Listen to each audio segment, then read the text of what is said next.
Біздерді нұрға бөлеп, өсірген бағып тербеп, аналар болғанымен әкенің орны бөлек. Әкелер асқар таулар, бақытқа бастағандар, көтеріп өмір жүгін, бәйгеден қашпағандар. Сол үшін әкелерге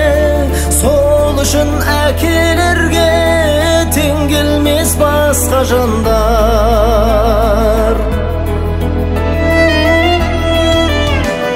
Шығарып төрге биік, ақылын бойға жиып, бәріміз